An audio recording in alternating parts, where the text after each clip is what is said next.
Is this the real GPT-5? The model just leaked, and today I'm putting it to the test. I'm pitting it against the world's best AI, Claude Opus and Gemini Pro, in a series of brutal coding challenges to build a full game from a single text prompt. The results are not what I expected and could change everything for developers.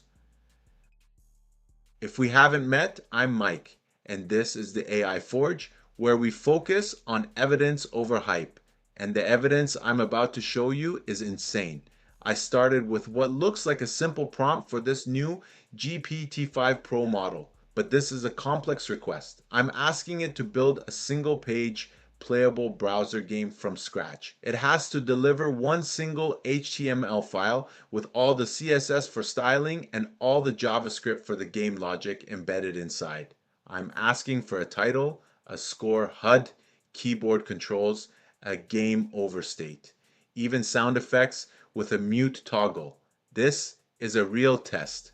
And look at this. I hit send and it immediately starts building. No questions, no errors. It's writing the HTML structure for the page. Now it's moving on to the CSS to handle all the styling, the colors, the layout, and now the JavaScript. This is the brain of the operation. It's creating the game state, the player controls, the collision detection for the obstacles.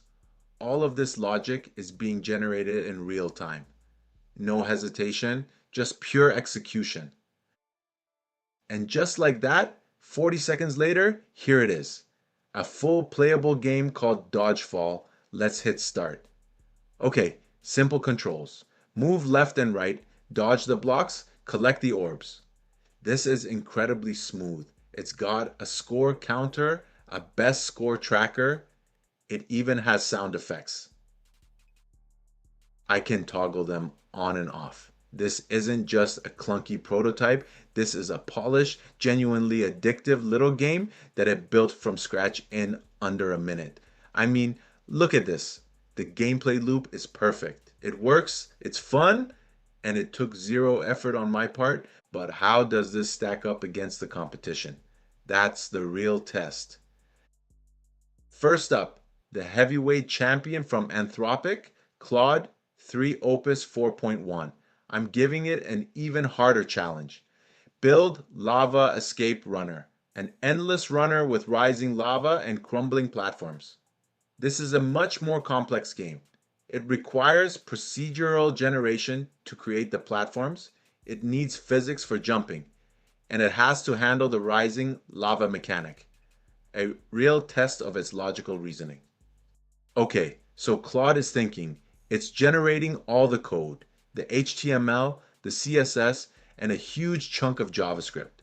On the surface, it looks like it's handling the complexity pretty well. It's defining the game state, the player physics, the platform generation. This looks promising. But when we run it, we get this. Just the game over screen. It's completely broken. The game is over before it even begins. For a model that costs a premium to use, this is a total failure. Okay, maybe Claude was just having a bad day. Let's try Google's flagship model, Gemini 2.5 Pro. The prompt? Build Pixel Ninja Dash, a fast rooftop runner with light combat. Again, I'm not holding back here.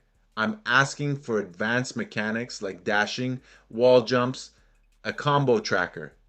This is a serious request.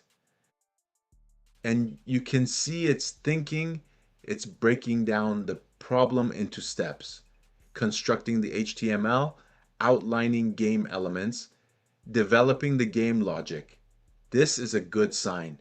It seems like it really understands the task and is formulating a plan before it writes the code. It's a very structured approach. But when we hit run, again, nothing. We get the shell of a game. The UI is there. We see the score and combo counter. But the core components are completely missing. No character, no platforms, no gameplay whatsoever. It's like building a car with no engine. Another complete failure. So I went back to the new model, but this time a version labeled an GPT-5 high with a priority tag. The challenge? Build Jungle Run Adventure, a side-scrolling runner. I gave it the requirements: procedurally generated terrain, hazards, a life system, and watch this. Before it writes a single line of code, it starts planning.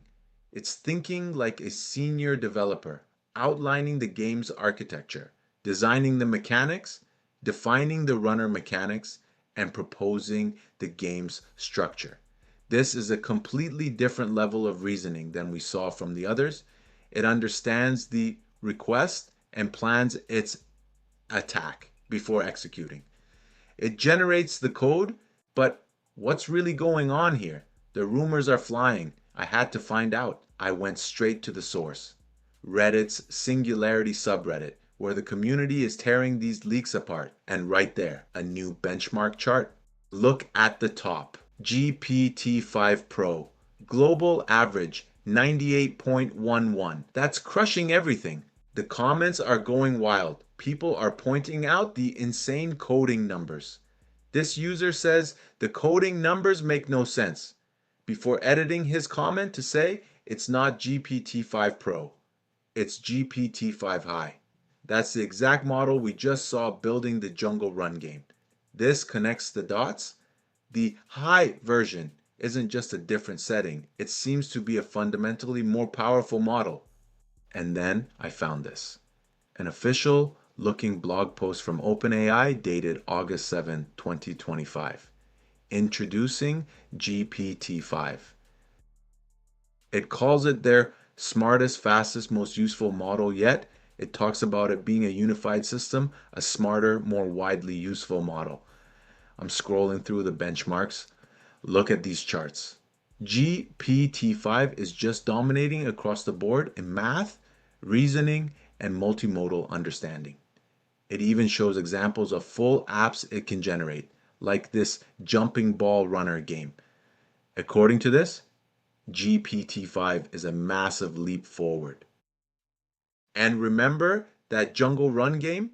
The one the high priority model was planning? Here it is. A fully working, playable side-scrolling game. It's got the parallax background, the collectible bananas, the procedural terrain with gaps and spikes. It works. The evidence is clear. While Claude and Gemini are still just spitting out unusable code, this new generation of models is already building fully functional, interactive applications from a single prompt. This changes everything. While everyone is debating if AI will take their jobs, the smart people are using it to build their entire business. This is the biggest technology shift in human history. And you're either on the train or you're on the tracks. The evidence is clear. While Claude and Gemini are still just spitting out unusable code, this new generation of models is already building fully functional, interactive applications from a single prompt.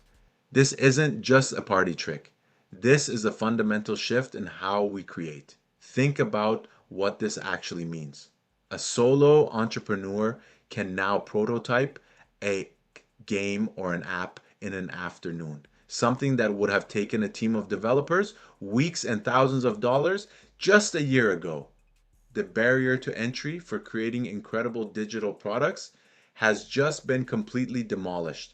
While everyone is debating if AI will take their jobs, the smart people are using it to build their entire business. This is the AI Forge, and we are here to build with these tools, not just talk about them. The AI revolution isn't coming, it's already here, and you're either on the train or you're on the tracks. Now I want to hear from you. What is the very first thing you would build if you had access to this?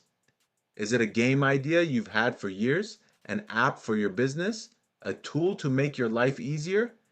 Drop your wildest ideas in the comments below. Your ideas could become the next test on this channel.